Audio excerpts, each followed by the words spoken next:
Hello friends, welcome to my channel Joy Technicals and News. আজি আপোনালোকক এই ভিডিঅ'টিত স্বাগতম জনাইছো।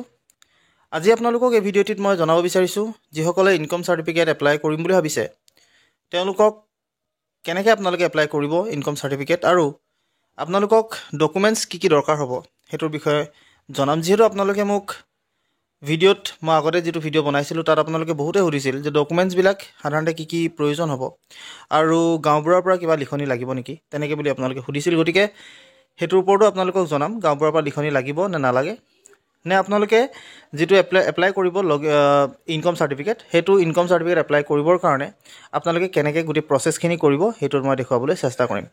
সো আপোনালোকে ভিডিঅ'টি শেষলৈকে চাব আৰু যদি আপোনালোক মোৰ চেনেলটো নতুন তেনলে প্লিজ সাবস্ক্ৰাইব কৰি কাষত থকা যেটো বেল আইকন হেতু প্ৰেছ কৰি ৰাখিব। সকলোকে প্ৰথমতে আপোনালোকে এপ্লাই কৰিবৰ কাৰণে সেৱা হেতুৰ যেটো অফিচিয়েল পোৰ্টেল তাত আপোনালোকে যাব আৰু প্ৰথম কামটো হ'ব আপোনালোকে তাত লগইন বা ৰেজিষ্টাৰ কৰি ল'ব। লগইন বা ৰেজিষ্টাৰ কৰিবৰ কাৰণে আপোনালোকে লগইন বা ৰেজিষ্টাৰ বুলি যেটো পেজ পাব আপোনালোকক মই দেখুৱাই আছো। ইয়াত আপোনালোকে যদি ওপৰত চাই তেতিয়া হলে তাত ট্ৰেক ষ্টেটাছৰ ওচৰত চক স্কিপ টু মেইন কন্টেন্টৰ ওচৰত লগইন বা ৰেজিষ্টাৰ দেখাই আছে। মোবাইলৰ পৰা যদি কৰে তেতিয়া হলে তাত আপোনালোকে এনেকৈ পাব আৰু ইয়াত কৰাৰ পিছত লগইন বা ৰেজিষ্টাৰত ক্লিক কৰিব। ক্লিক কৰাৰ লগে লগে আপোনালোকৰ ওচৰত আহিব new user sign up, sign ইনৰ তলত আহিব নিউ ইউজাৰ সাইন আপ। তেতিয়া তাত আপোনালোকে মোবাইল নম্বৰ দিব, জেনাৰেট OTP কৰি দিব। OTPটো আপোনালোকৰ আহিব, OTPটো ভৰাই দিব। তাৰ পিছত গিভেন নেম এটা দিব, আপোনালোকে ইউজাৰ নেম দিব। গিভেন নেমটোত আপোনালোকে যিকোনো নাম এটা দিব পাৰে, আপোনাৰ যেটো নাম ঘৰত মতা নাম বা যিকোনো এটা নাম আপুনি দিব। ইউজাৰ নেম এটা দিব, পাছৱৰ্ড দিব। ইউজাৰ নেমৰ পাছৱৰ্ড হেতু আপোনালোকে সাধাৰণতে যিকোনো দিব পাৰে আপোনাৰ ইচ্ছা। পাছৱৰ্ড আপোনালোকে দিব বা আপোনালোকে মেইল আইডিটো দি দিব পাৰে। পাছৱৰ্ড আপোনালোকে নিজৰ ইচ্ছা মতে দিব আৰু কনফাৰ্ম পাছৱৰ্ড কৰিব। সেম পাছৱৰ্ডে আপোনালোকে দিব আৰু জেন্ডাৰটো আপোনালোকে সিলেক্ট কৰি ডেট অফ বাৰ্থটো দিব আৰু পাৰ্সোনেল মেছেজটো কাৰণে কিবা এটা পাৰ্সোনেল মেছেজ আপোনালোকে টাইপ কৰি দিব। ধৰি লওক I M a man, I M a human কিবা এটা আপোনালোকে দি দিব আৰু তলত যেটো ক্যাপচা আছে হেতু ফিল আপ কৰিব আৰু একসেপ্ট কৰি কিনে ইয়াত একসেপ্ট কৰিব। একসেপ্ট কৰি কিনে সাইন আপ কৰিব। এটো কৰাৰ পিছত যেহেতু মই অলৰেডি কৰি থৈছো গতিকে মই আপোনাক সেই পেজটো মই নাই দেখুৱা। এতিয়া সেইখিনি কৰাৰ পিছত যেতিয়া আপোনালোকে হৈ যাব কমপ্লিট সিটিজেন সাৰ্ভিসেছত আহিব। অহাৰ পিছত আপোনালোকে গুচি যাব ইয়াত তললে স্ক্ৰল ডাউন কৰি কিনে যাবগে আৰু তাত আপোনালোকে এটা অপচন পাব। বিশেষকৈ সেই অপচনটোত ইয়াত লিখি দিব আপোনালোকে ওপৰতে ইনকাম সাৰ্টিফিকেট বুলি জাস্ট আপোনালোকে লিখি দিব। ইনকাম সাৰ্টিফিকেট বুলি লিখাৰ লগে লগে আপোনালোকে তাত আহি যাব আপোনালোকৰ ওচৰত ইনকাম সাৰ্টিফিকেট দেখিছে আপোনালোকে ইয়াত আহিছে। দুটা আহিছে অপচন। প্ৰথম অপচনটো আপোনালোকে ক্লিক কৰিব। KAAC যেটো আছে হেতু আপোনালোকে ক্লিক নকৰিব, হেতু আসলতে আপোনালোকৰ নহয়। গতিকে এইটোত ক্লিক কৰিব, ইয়াত প্ৰসিডত ক্লিক কৰি দিব। ক্লিক কৰাৰ লগে লগে আপোনালোকে আহি যাব ইনকাম সাৰ্টিফিকেটৰ যেটো অফিচিয়েল পোৰ্টেল। এতিয়া ইয়াত আপোনালোকৰ দৰকাৰ কি হ'ব হেতু আপোনালোকে চাই লওক। ডকুমেন্টছ হিচাপে আপোনালোকে কৈছিলে এড্ৰেছ প্ৰুফ লাগিব, আইডেন্টিটি প্ৰুফ দৰকাৰ হ'ব, ল্যান্ড ৰেভিনিউ ৰিসিপ্ট মানে আপোনালোক খাজনা ৰিসিপ্ট হেতু আপোনালোকক দৰকাৰ হ'ব। স্যালাৰি স্লিপ অপচনেল হয়, স্যালাৰি স্লিপটো আপোনালোকৰ থাকিলে দিব পাৰে, যদি নাই তেতিয়াহলে নালাগে। এনি আদাৰ ডকুমেন্টছ অপচনেল, এখিনি দৰকাৰ নাই। Upload scan copy of application form in case of applying form PFCR এইটো আপোনালোকৰ মেন্ডেটৰি হয়। কোড যেটো স্ক্যান কপি আসলতে এপ্লিকেশন ফৰ্মৰ দৰকাৰ হ'ব হেতু আপোনালোকৰ এপ্লাইং যদি PFC বা CSC চেণ্টাৰত কৰে তেতিয়া দৰকাৰ হ'ব। এনেকৈ আপোনালোকক দৰকাৰ নাই। আপোনালোকে এড্ৰেছ প্ৰুফটো লৈ যাব, আই প্ৰুফ লৈ যাব, ল্যান্ড ৰেভিনিউ ৰিসিপ্ট লৈ যাব। এইকেইটা বস্তু আপোনালোকক দৰকাৰ হ'ব। সো আপোনালোকে বহুতে সুধি আছিলে গাঁওবুঢ়াৰ পৰা সাৰ্টিফিকেট লাগিব নেকি। গাঁওবুঢ়াৰ পৰা আপোনালোকে সাৰ্টিফিকেট কোনো পধ্যে বিচৰা নাই। আপোনালোকৰ এড্ৰেছ প্ৰুফ আপোনালোকে আধাৰ কাৰ্ডৰ পৰা দিব পাৰে, আই প্ৰুফ আপোনালোকে পেন কাৰ্ড দিব পাৰে বা ভোটাৰ কাৰ্ড দিব পাৰে, ল্যান্ড ৰেভিনিউ ৰিসিপ্ট আপোনালোকে খাজনা ৰচিদখন আপোনালোকে আপলোড কৰিব পাৰে। সো এইকেইটা তিনটা বস্তুৱে যেহেতু মেন্ডেটৰি গতিকে আপোনালোকক হেতু দৰকাৰ নহ'ব পাৰে। এতিয়া আপোনালোকে চাৰ্জ হয়তো 10 টকা মান আপোনালোকক ল'ব পাৰে। সো এইটো আপোনালোকে দিব। এতিয়া আপোনালোকে এপ্লাই কৰিবৰ কাৰণে এপ্লাই যেটো অপচন আছে তাত ক্লিক কৰিব। এপ্লাই অপচনত ক্লিক কৰাৰ লগে লগে আপোনালোকৰ ওচৰত আহি যাব এই পেজটো য'ত লগইন আৰু ৰেজিষ্ট্ৰেচন কৰিবলৈ আপোনালোকক কৈছে। সো আপোনালোকে লগইনত যাব। লগইন কৰাৰ লগে যেটো আপোনালোকে একাউণ্ট ক্ৰিয়েট কৰিলে সেই একাউণ্ট ক্ৰিয়েট কৰাৰ যেটো ইউজাৰ নেম আৰু যেটো পাছৱৰ্ড আছে হেতু আপোনালোকে দিব। মই প্ৰথমতে এন্টাৰ কৰি লৈছো, তাৰ পিছত দেখুৱাইছো পিছৰ। ইয়াৰ পিছত আহিব আপোনালোকে লগইন কৰাৰ লগে লগে আপোনালোকৰ যিখন ইনকাম সাৰ্টিফিকেটৰ ফৰ্ম সেইখন আহি যাব আৰু ইয়াত সকলোবিলাক ডিটেইলছ আপোনালোকক আকৌ দিয়া আছে, পুনৰাই নিৰ্দেশাৱলীবিলাক দিয়া আছে। এতিয়া প্ৰথমতে আপোনালোকক দিছে ল্যাঙ্গুৱেজটো চুজ কৰিবলৈ, কি ল্যাঙ্গুৱেজত আপোনালোকক সেই সাৰ্টিফিকেটখন লাগিব। সাধাৰণতে আপোনালোকে যি ল্যাঙ্গুৱেজতে আপোনালোকক নালাগক হেতু আপোনালোকে ল'ব। ইয়াত দেখিছে আপোনালোকে ইংলিছ যদি ক্লিক কৰে ইয়াত 4টা মান ল্যাঙ্গুৱেজ আছে, ইংৰাজী, অসমীয়া, বড়ো আৰু বাংলা। সো এইখিনি আপোনালোকে সিলেক্ট কৰিব পাৰে, আপোনালোকক যেটো লাগে হেতু দিব। তাৰ পিছত আপোনালোকক ইয়াত ইনকাম সাৰ্টিফিকেটৰ ক্ষেত্ৰত আপোনালোকৰ এপ্লিকেন্টছ নেম বিচাৰিছে। এতিয়া কথাটো হ'ল আপোনালোকৰ এইটোতে প্ৰবলেম কিছুমান আহে। আপোনালোকে এতিয়া ইনকম চাৰ্টিফিকেটখন যদি আপুনি নিজে ইনকম কৰিছে তেতিয়াহ'লে আপোনাৰ নামত উলিয়াব, যদি আপুনি নিজে ইনকম কৰে।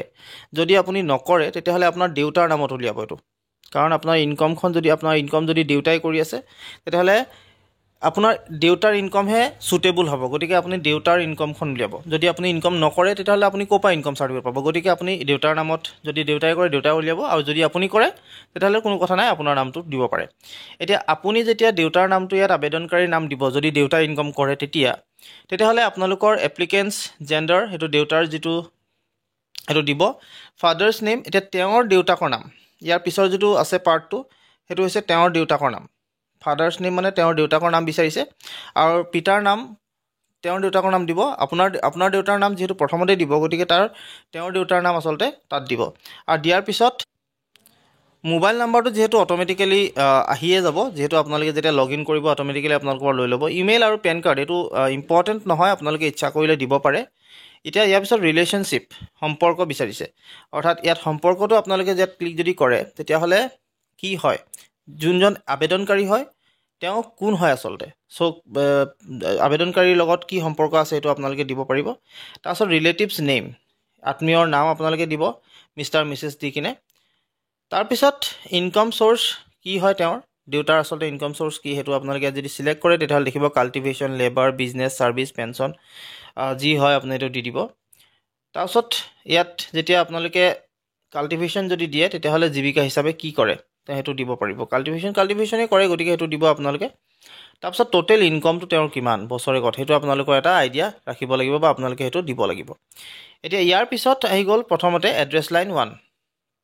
এড্ৰেছ লাইন 1ত আপোনালোকে নিজৰ এড্ৰেছটো দিব, যিটো এড্ৰেছ আপোনালোকৰ হয়, তাত চিলেক্ট কৰিব ষ্টেট কি হয়, ডিষ্ট্ৰিক্ট কি হয়, বা মহকুমা কি, চাব ডিভিজন, চাৰ্কেল কি হয় আপোনালোকৰ চাৰ্কেল অফিচটো, মৌজা কি, ভিলেজ কি, পুলিচ ষ্টেচন কি, ডাকঘৰ কি, এইখিনি আপোনালোকে সকলোবিলাক দি ছেভ এণ্ড নেক্সট কৰি দিব। ছেভ এণ্ড নেক্সট কৰাৰ লগে লগে ইয়াৰ পিছৰ পেজটো, এতিয়া সেইখিনি কৰাৰ পাছত আপোনালোকৰ ওচৰত আহি যাব এতিয়া ডকুমেণ্টছবিলাক দিবৰ কাৰণে। প্ৰথমতে আপোনালোকে দেখিছে এড্ৰেছ প্ৰুফ, ইয়াত ক্লিক কৰিব, এড্ৰেছ প্ৰুফ দি দিব আপুনি। ইয়াত আপোনালোকে যদি ক্লিক কৰে এড্ৰেছ প্ৰুফ হিচাপে আপোনালোকে ক্লিক হৈ যাব। ক্লিক হোৱাৰ পিছত আপোনালোকে ইয়াত ডকুমেণ্টছটো দিব, কি দিব লাগে। চ' ইয়াত এড্ৰেছ প্ৰুফ আহি গ'ল। এড্ৰেছ প্ৰুফ অহাৰ পিছত আপোনালোকে ইয়াত আপলোড কৰি দিব এড্ৰেছ প্ৰুফ হিচাপে, এটা স্কেন কৰি ৰাখিব যিটো ডকুমেণ্টছ আচলতে বিচাৰে। ইয়াত যেতিয়া আপোনালোকে দিব তাৰপিছত আপোনালোকৰ আই প্ৰুফ আহিব। আই প্ৰুফটো আপুনি যদি ক্লিক কৰে তেতিয়াহ'লে দেখিব ইয়াত আইডেণ্টিটি প্ৰুফ বুলিহে আহিছে, ডাইৰেক্ট সেইটোৱে দিব। তাৰপিছত আইডেণ্টিটি প্ৰুফ মানে আপোনালোকে যি দিয়ে আৰু। তাৰপিছত লেণ্ড ৰেভিনিউ ৰিচিপ্ট, সেইটোত ক্লিক কৰিব, লেণ্ড ৰেভিনিউ ৰিচিপ্ট কৰিব, ইয়াতো সেই ডকুমেণ্টছটো দিব। তাৰপিছত চেলাৰী শ্লিপ আৰু এনি আদাৰ ডকুমেণ্টছ দৰকাৰ নাই, গতিকে ছেভ এণ্ড নেক্সট কৰি দিব। ছেভ এণ্ড নেক্সট কৰাৰ পিছত নেক্সট পেজলৈ আপোনালোকে যাব। হয়তো তাত আপোনালোকক পইচা দিয়াৰ যিটো ছিষ্টেম সেইটো হ'ব পাৰে, গতিকে তাত যিটো পইচা দিয়াৰ পিছত আপোনালোকৰ এই কামটো কমপ্লিট হৈ যাব, আৰু তাৰ পৰা আপোনালোকে ৰিচিপ্ট এটা পাব বা একনলেজমেণ্ট ৰিচিপ্ট এটা পাব। সেই ৰিচিপ্টটো আপোনালোকে ৰাখিব, আৰু সেই ৰিচিপ্টটো আপোনালোকে আচলতে ইউজ কৰিব পাৰিব, চাই থাকিব পাৰিব আচলতে সেইটো, যেতিয়া আপোনালোকে এইখিনি কৰি ল'ব কমপ্লিট। তাৰপিছত আপোনালোকে ট্ৰেক কৰিব পাৰিব, যিহেতু আহিবলৈ হয়তো 10-15 দিন সময় লাগি যায়, গতিকে আপোনালোকৰ চাৰ্টিফিকেটখন ৰেডি হৈছে নে নাই হোৱা সেইটো চাবৰ কাৰণে, যিহেতু ইয়াত এই যিটো সেৱা সেইটো এপছ আছে তাতে আপোনালোকে ট্ৰেক কৰি, মই দেখাই দিছোঁ ট্ৰেক কৰাৰ এপছটো।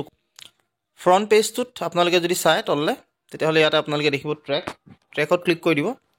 আপোনালোকে ছাৰ্ভিচেছত গুচি যাব। ছাৰ্ভিচেছত ক্লিক কৰাৰ লগে লগে আপোনালোকৰ ওচৰত আহি যাব ইয়াত যিটো এপ্লিকেশ্যন ৰেফাৰেঞ্চ নাম্বাৰ সেইটো আহি যাব। তাত যেতিয়া আপোনালোকে তাত ছাবমিট কৰিব গোটেই এপ্লিকেশ্যনখন, তাত ৰেফাৰেঞ্চ নাম্বাৰ এটা পাব, সেইটো স্ক্ৰীনশ্বট ৰাখিব, আৰু একনলেজমেণ্ট ৰিচিপ্টখন আপোনালোকে ডাউনলোড কৰি ল'ব। তাৰপিছত ইয়াত আপোনালোকে মাৰি দিব, মৰাৰ লগে লগে ট্ৰেক কৰিব, অট'মেটিকেলি আপোনালোকৰ চাৰ্টিফিকেটখন কি হৈ আছে কি নাই হোৱা গোটেই ডিটেইলছখিনি আপোনালোকে পাই যাব, আৰু আপোনালোকৰ চাৰ্টিফিকেটখন যদি ৰেডি হয় তেতিয়াহ'লে ডাউনলোড কৰিব পাৰিব অনলাইন। চ' এইখিনি আছিলে আপোনালোকৰ অনলাইন প্ৰচেছ।